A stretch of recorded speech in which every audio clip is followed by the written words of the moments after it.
வள்ளியின் வேலன் இன்னைக்கான எபிசோடில் என்ன நடக்க போகுதுன்னு பார்க்கலாம் வாங்க. என்னோட ரிவ்யூ பிடிச்சிருந்தா லைக் பண்ணுங்க. ஐயர் நிச்சயதார்த்த பத்திரிக்கையை படிக்கலாமான்னு கேட்கும்போது கரெக்டாக வேலனோட மாமா வந்துட்டு இன்னும் பேச வேண்டியதெல்லாம் எதுவுமே பேசலையே, பொண்ணுக்கு நீங்கள் என்னெல்லாம் செய்ய போகிறீங்கன்னு தெரியணும்ல அப்படின்னு கேட்க, ரேணுகாவோட அப்பா தம்பி அதெல்லாம் நாங்கள் எங்கள் பொண்ணுக்கு சரியாக செஞ்சுடுவோம், அதை பற்றிலாம் நீங்கள் கவலைப்பட வேண்டாம், சரி இப்போ நம்ம நிச்சயத்தை ஆரம்பிக்கலாமான்னு சொல்ல தாராளமாக ஆரம்பிக்கலான்னு சொல்கிறாங்க. அப்போது கரெக்டாக பத்திரிக்கையை படிக்க வரும்போது வேலன் வந்துட்டு ஒரு நிமிஷம் இருங்க, ஐயா வந்துட்டுருக்கேன்னு சொன்னார், ஐயா வந்துட்டோம் அதுக்கப்புறமா பார்த்துக்கலாம் அப்படின்னு சொல்கிறாங்க.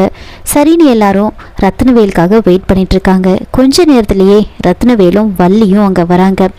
வள்ளிக்கு முகமே வந்து சரியில்லை, ரொம்பவே வந்து அப்செட்டாக உள்ளே அமைதியாக நின்றுட்டுருக்காங்க. அதுக்கப்புறமா நிச்சயத்தை ஆரம்பிக்கிறாங்க. முதல்ல நாம் ஆனந்திக்கும் கார்த்திக்கும் பண்ணிடலாம் அப்படின்னு சொல்லி அவங்க 2 பேருக்கும் முதல்ல பண்ணுறாங்க. 2 பேரும் மாலையை மாற்றி மோதிரத்தையும் மாற்றிக்கிறாங்க. அதுக்கப்புறம் எல்லார்கிட்டையும் ஆசீர்வாதம் வாங்குறாங்க. ரத்னவேலும் அவங்கள ஆசீர்வாதம் பண்ணுறாங்க.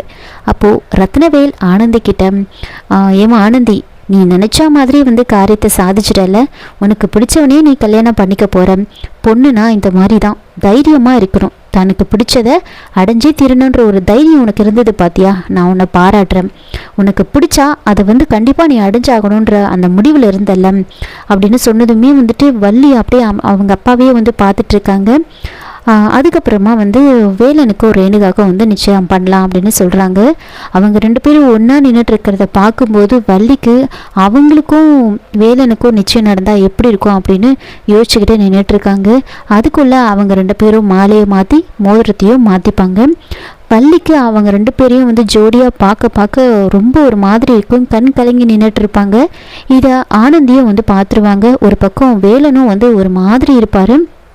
அப்போது ரத்னவேல் சொல்கிறாங்க, ரேணுகா நீ ரொம்ப புண்ணியம் பண்ணியிருக்கம்மா, நீ வேலை உனக்கு கிடைச்சது பெரிய விஷயம், அவன் எவ்வளோ நல்லவன் தெரியுமா, அவனை மாதிரி ஒரு பையன் உனக்கு கிடைச்சிருக்கானா, நீ ரொம்ப லக்கி தாம்மா அப்படின்னு அப்படிலாம் சொல்லும்போது வள்ளிக்கு ஒரு மாதிரி ஆகிடுது, ரொம்பவே சோகமாக இருப்பாங்க.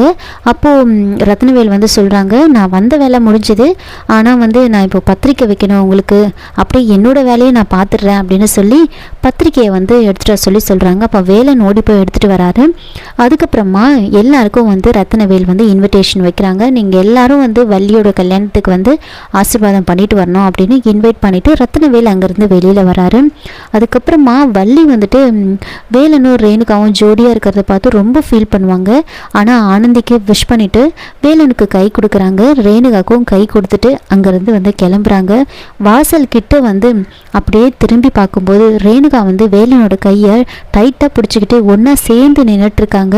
இதை பார்த்ததுமே வள்ளிக்கு ரொம்ப கஷ்டமாயிடும். அமைதியாக அங்கேருந்து போயிடுவாங்க.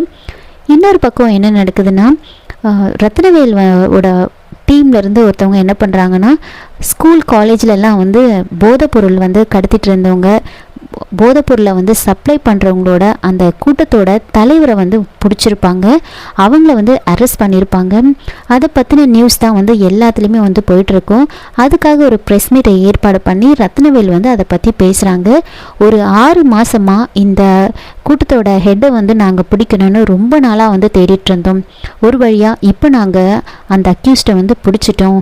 இனிமேல் எந்த ஸ்கூல் காலேஜ்லேயும் இந்த மாதிரிலாம் நடக்கக்கூடாது, இந்த மாதிரி சப்ளை பண்ணுறதெல்லாம் இருக்கவே கூடாது, இது ஒரு டார்கெட்டாக வச்சு இந்த ப்ராஜெக்டை நாங்கள் பண்ணோம். இப்போது அந்த கூட்டத்தோட தலைவனை நாங்கள் பிடிச்சிட்டோம் அப்படின்னு சொல்லிட்டு இருக்காங்க.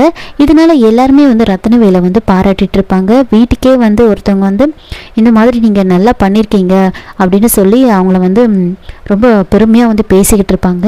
இதோட இந்த எபிசோடை முடிச்சிருக்காங்க. என்னோட ரிவ்யூ பிடிச்சிருந்தா லைக் பண்ணுங்கள், மறக்காமல் சப்ஸ்கிரைப் பண்ணுங்கள். தேங்க்யூ.